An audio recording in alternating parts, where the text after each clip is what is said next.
Halo pemirsa Metro TV Lampung, selama 30 menit ke depan saya Herdiani Oktavia akan menemani Anda untuk mengupas tajuk dan juga berita apa saja yang sedang publish dan hits di 4 platform media Lampung Post Group kali ini. Dan saat ini bersama saya sudah ada Mustaan Basran, Askadif Pemberitaan Harian Umum Lampung Post. Namun sebelum kita lanjutkan untuk tajuk kali ini, mari kita saksikan terlebih dahulu video editorial berikut ini.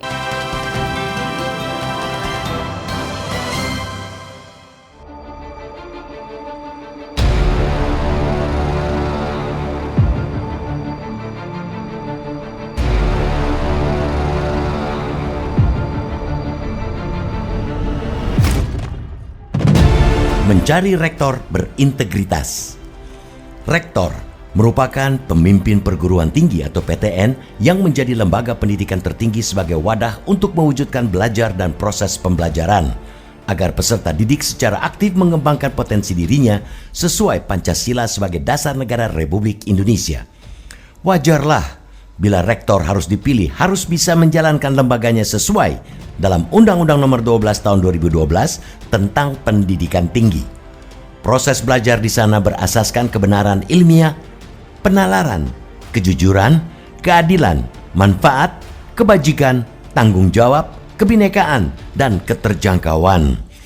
Menteri Pendidikan Kebudayaan, Riset dan Teknologi atau Mendikbudristek pun tidak bisa sembarang menetapkan rektor sebuah PTN. Tentu yang berintegritas dan bebas dari politik praktis termasuk organisasi masyarakat atau ormas.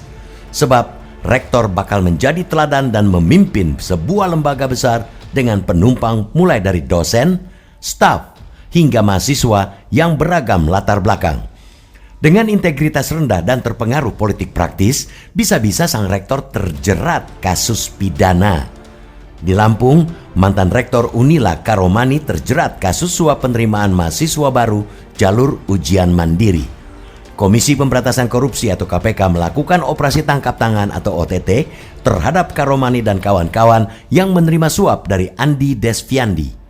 KPK menyebut nilai suap yang diduga diterima Karomani dan kawan-kawan sekitar 5 miliar rupiah dan sudah diamankan oleh lembaga itu. Kasus pidana menjerat rektor tidak hanya dialami mantan rektor Unila Karomani. Mantan rektor Universitas Islam Negeri atau UIN, Sultan Syarif Kasim atau Suska Ahmad Mujahidin juga tersandung tindak pidana korupsi atau tipikor pengadaan jaringan internet di kampus pada September 2022. Bahkan, Wakil Ketua Komisi Pemberantasan Korupsi atau KPK Nurul Gufron mengatakan perguruan tinggi menyumbang sebanyak 86% koruptor untuk Indonesia.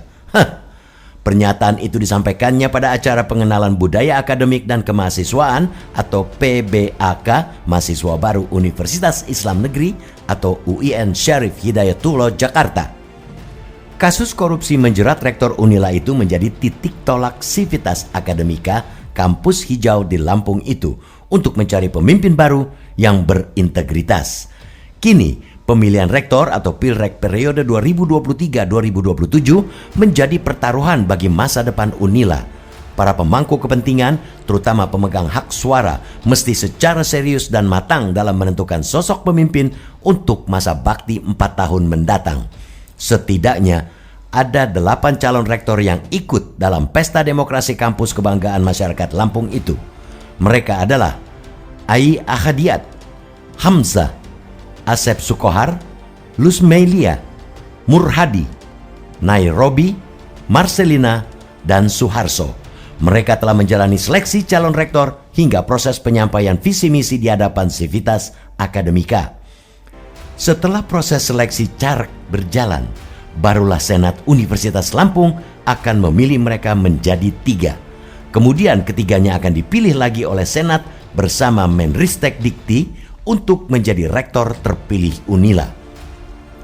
Selain panitia Pilrek Unila periode 2023-2027 yang harus tegas dan objektif dalam menyeleksi, Senat Universitas pun menjadi tumpuan memilih calon pemimpin mereka yang berintegritas tanpa ada pengaruh politik praktis dan ormas.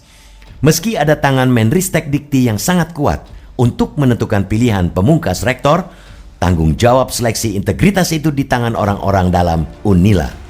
Jangan sampai panitia meloloskan caleg hanya karena subjektivitas rekan kerja atau juga atasan mereka. Mereka harus bisa melaksanakan proses seleksi sesuai prosedur yang ditetapkan.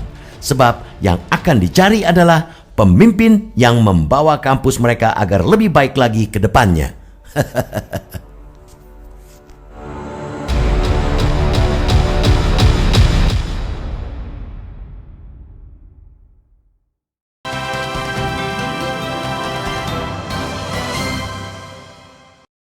Oke Bang Aan, apa yang menjadi sorotan dalam tajuk kali ini? Tajuk kali ini kita bicara tentang mencari rektor yang berintegritas ya.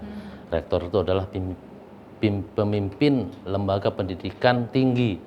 Artinya pendidikan di mana orang-orang dewasa yang mulai beranjak dewasa mencari ilmu, mereka tidak hanya menyerap ilmu yang diberikan atau pendidikan wawasan yang diberikan, tapi mereka juga akan mencontoh siapa yang memberikan ilmu itu sendiri, terutama kepala lembaga pendidikan tinggi itu sendiri. Baik, sebagai seorang pemimpin atau kepala dalam lembaga pendidikan, tentu ini bukan hanya bertugas untuk menahkodai, tapi beliau juga bertugas untuk memberikan tentunya pendidikan, kemudian juga hal-hal baik kepada para masyarakat. Nah, bagaimana seharusnya tentunya seorang pemimpin atau kepala dari lembaga pendidikan tersebut? Jadi lembaga pendidikan, terutama lembaga pendidikan tinggi ya, seperti universitas, institut atau akademi atau segala macam itu gaya memberi ilmunya itu memang sudah jauh berbeda dengan gaya dari di sekolah menengah sampai sekolah dasar gitu ya. Itu harus berbeda gitu. Jadi di mana memang di sana para peserta didik atau mahasiswa itu adalah orang-orang yang sudah beranjak dewasa gitu. Jadi mereka memang diberikan pemahaman-pemahaman, bukan sekedar pengertian gitu, bukan teori pengertian, tapi pemahaman. Jadi dalam hal ini mereka peserta didik itu tentu akan berkembang pemikirannya. Dari situ mereka akan melihat apakah yang memberikan pendidikan ini patut dicontoh atau tidak. Nah, itu bahkan khawatir nanti kalau tidak patut dicontoh yang memberi pendidikan. Mereka justru tidak menangkap apa yang diberikan, tapi menangkap apa yang dilakukan oleh para pengajar atau kalangan pendidik di lingkungan pendidikan tinggi. Betul. Tentunya sebagai seorang mahasiswa, mahanya dari para siswa, kita bukan cuma belajar sekadar teori, tapi kita juga belajar praktik, kemudian juga kita tidak hanya belajar dari buku, tapi juga dari apa yang terjadi di lingkungan sekitar. Maka dari itu memang contoh dari para kepala lembaga pendidikan tentu akan sangat berpengaruh terhadap pola-pola mereka sendiri. Kita akan lanjutkan kembali ya Bang Aan, dan untuk Anda pemirsa Metro TV Lampung, tetaplah bersama kami dalam Bedah Tajuk Lampung Pos.